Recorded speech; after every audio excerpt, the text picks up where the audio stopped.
তোমরা সবাই কেমন আছো? আশা করি সবাই ভালো আছো, সুস্থ আছো। আমরাও খুব ভালো আছি।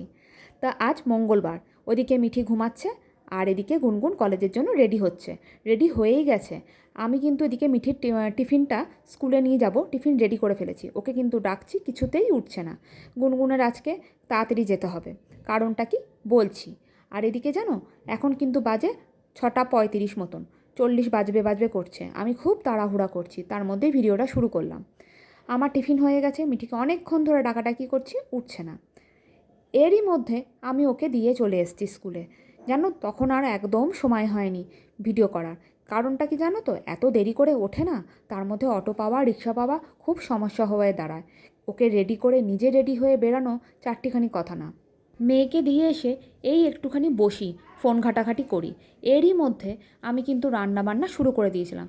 মধ্যেখানে জানো, একদম না ভিডিও করা হয়নি। কারণ জানো তো, আজকে অনেক কাজ থাকে। আজ সব কিছু কাচাকাচি সবই যে নিজের হাতে করতে হয়, তাই না একদম সময় পাওয়া যায় না। এই দেখো, এদিকে করেছি ফুলকপি আলু ভাজা, ডাল, মোরলা মাছ ভাজা, আর করেছি হলো দুটো পাকা মাছ ছিল, সেগুলোকে ভাজা করেছি। এগুলো দিয়ে খাওয়া দাওয়া করব।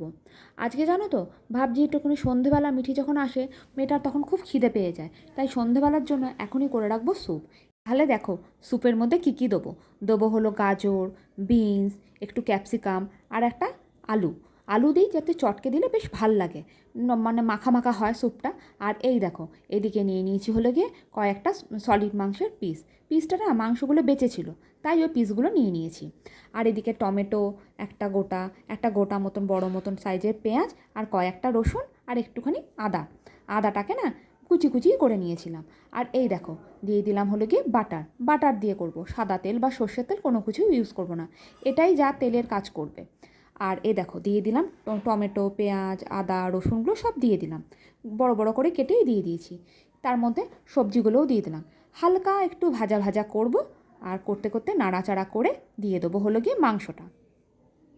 তারপরে যতটা পরিমাণ জল লাগবে জল দিয়ে কিছুক্ষণ রাখবো, রেখে তারপরে কয়েকটা সিটি মেরে নামিয়ে নেবো।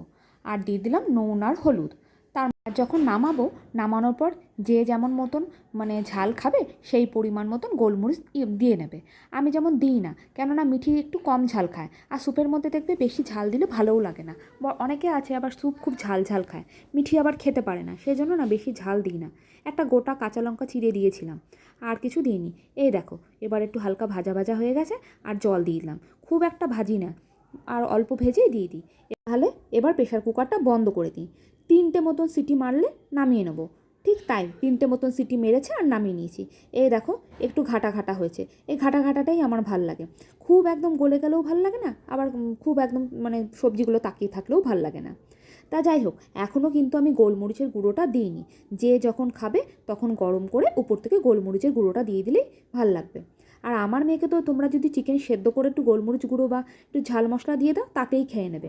ঠিক স্কুল থেকে চলে এসছে, আর আমি ওকে খাটে উঠিয়ে দিয়েছি খাওয়া দাওয়া করে। আমি ওর পাশ দিয়ে একটু শোবো, আর ব্যাগ ঠ্যাগ জামা কাপড় সব কিছু গুছিয়ে রাখি। তা না হলে না শুভ্রজিৎ খুব রাগারাগি করে, কেন ওরও তো আবার বেরোনোর থাকে, নয়তো আবার চিৎকার চেঁচামেচি করে, নয়তো বলো তোমরা একা একা এসো। আর সত্যি কথা বলতে, টোটো অটো বাসে করে যাওয়ার থেকে ওর সাথে বাইকে করে চলে গেলে তাড়াতাড়ি হয়। আর জানো, শুতে না শুতেই শুভ্রজিৎ আমাদেরকে ডেকে দিল, পেয়ে যাবি সব পেয়ে যাবি।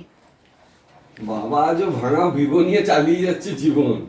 ভাঙা ভিভো, সেটাকেও খুলে রাখে না, সেটাকেও কভার করিয়ে রেখেছে যাতে ভেঙেই না যায় একেবারে। মেয়ের আবার 16 প্রো, সে ঘরে নেই চিনি। মেয়ের নাম হয়েছে মন্দা কিনি। আর মেয়ের বয়স কত? হ্যাঁ, মেয়ে বয়সের থেকেও বেশি কিছু চাইছে। থাপ্পড় খুব কম হচ্ছে, এইটাই আর কিচ্ছু না। আমার 16 প্রো ম্যাক্স চাই চাই চাই চাই 16 না হলে যা যা, বাইরে বেরে জুতোটা পর। ও মা চলো চলো চলো, মা কি দিচ্ছ? বুক ভরা ভালোবাসা। আমার বুক ভরা ভালো চাই না। চ বাইরে চ। কথা বলতে বলতে আমরা পৌঁছে গেছি। আর দেখো, 5টা বাজে, তোমাদের আর কি বলবো, পুরো অন্ধকার অন্ধকার লাগছে না? হ্যাঁ, আমার না কেমন মনে হচ্ছে যেন বেশি অন্ধকার লাগছে। তা যাই হোক, আর এখানে দেখো, এই মন্দিরটাতে না পুজো হয়। কেউ না কেউ এখানে সত্যিই প্রতিদিন দেখি পুজো দিচ্ছে, ধূপ ধুনো প্রদীপ জ্বালিয়ে দেয়। সত্যিই কি ভালো লাগে, বেশ ভালো লাগে জানো তো।